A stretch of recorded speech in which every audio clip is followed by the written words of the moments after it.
भगवान की। सर्वप्रथम तो सभी प्रातः स्मरणीय गुरुदेव के श्री चरणों में दंडवत प्रणाम। और आज ये जो 10-11 दिन से धरना चल रहा है, उसके पर्यावरण प्रेमियों की जो कमेटी बनी है, सुभाष जी, परशुराम जी सहित संपूर्ण जो इसके अग्रणी लोग हैं, उनको भी धन्यवाद देते हुए सामने विराजमान परमादरणीय बुजुर्गों, माताओं, बहनों और युवा साथियों, सर्वप्रथम तो मैं देख रहा हूं पिछले 40-50 साल से, जब से देश आजाद हुआ है, उसके बाद से लेकर के अब तक में एक ऐसा धरना, एक ऐसा प्रदर्शन जो कि खेजड़ी को बचाने के लिए हो रहा है, जो श्वास को बचाने के लिए हो रहा है, सरकार उस पर ध्यान नहीं दे पा रही है, नेता उस पर ध्यान नहीं दे पा रहे हैं, सामाजिक सेवक उस पर ध्यान नहीं दे पा रहे हैं। नमन करता हूं गुरुदेवों को कि गुरुदेवों ने वो झंडा उठाया है। इससे बड़ी बात क्या हो सकती है? जब देश के अंदर, जब प्रदेश के अंदर हम सब लोग जो राजनीति करते हैं, सामाजिक सेवा करते हैं, और आज आप हर जगह पेपर में पढ़ते हो कि जिस तरीके से पॉल्यूशन फैलता जा रहा है, और पॉल्यूशन फैलता जा रहा है, जगह जगह पे अलग अलग तरीके की बात करी जा रही है। इवन सोलर जो कंपनियां लगा रही है, सरकार जो स्कीम लाई है, उसमें सोलर में यही बात लाई है कि इसमें पर्यावरण बचेगा। इस सोलर की वजह से पर्यावरण में खेजड़ी और दूसरे पेड़ काटे जा रहे हैं, उससे पर्यावरण खतरे में है। और इस खतरे की घंटी किसी सरकार ने, किसी समाज सेवी ने नहीं, उस खतरे की घंटी को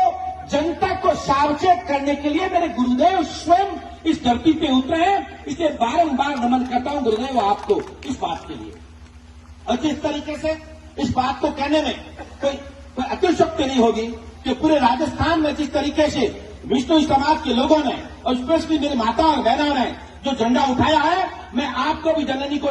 बार बार नमन करता हूं। आज अमृता देवी को नहीं भूल सकते, जिन्होंने 363 खेजड़ियों के लिए अपनी जान दे दी थी, और उसी कड़ी में आपने जो 11 दिन से जलवा लगाया है, मैं आपको बारंबार नमन करता हूं, बारंबार नमन करता हूं। मेरे से पूर्व वक्ता,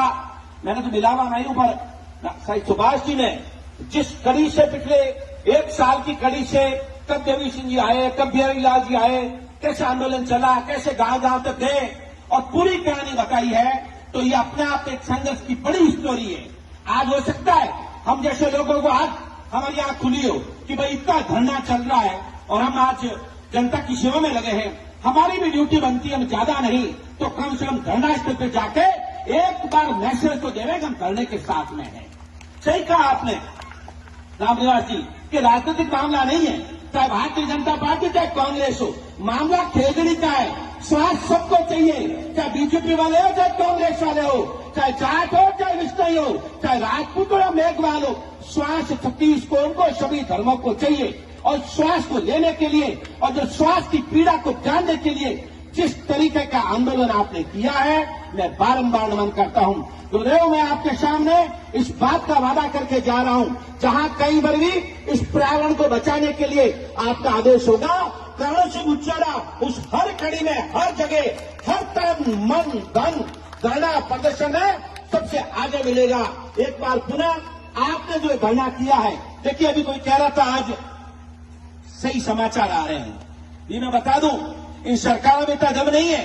कि वो ज्यादा दिन तक झेल सके। हाँ, परीक्षा जरूर लेती है, और जब आप लोग नीचे बैठे हो और गुरुदेव ऊपर बैठे हैं, तो ऐसा हो नहीं सकता कि जो रिजल्ट आएगा वो अपने फेवर में नहीं आएगा। निश्चित रूप से सरकारों को झुकना पड़ेगा और पर्यावरण प्रेमियों की बात माननी पड़ेगी। और खेजड़ी बचाने के लिए जो संघर्ष आपने किया है, एक बार पुनः मां अमृता देवी से लेके उसके बाद में जो गैप हुआ है 363 200 250 300 साल का, उसके बाद में जो 11 दिन तक जलवा आपने दिखाया है, ये जलवा भी इतिहास के पन्नों में लिखा जा चुका है कि वे इस तरीके से विष्णु समाज नेतृत्व करते हुए 36 कौम के लोगों को साथ लेके जो धरना प्रदर्शन आपने किया है और जो जलवा आपने किया है, उसके लिए मैं सब उन लोगों को जिसने भी प्रत्यक्ष अप्रत्यक्ष रूप से इस धरने को सफल बनाने के लिए और खेजड़ी को बचाने का काम किया है, उनके चरणों में नमन करता हुआ, गुरुदेव के चरणों में नमन करता हुआ, इसी बात के साथ में जहां कहीं धरना लगेगा, निश्चित रूप से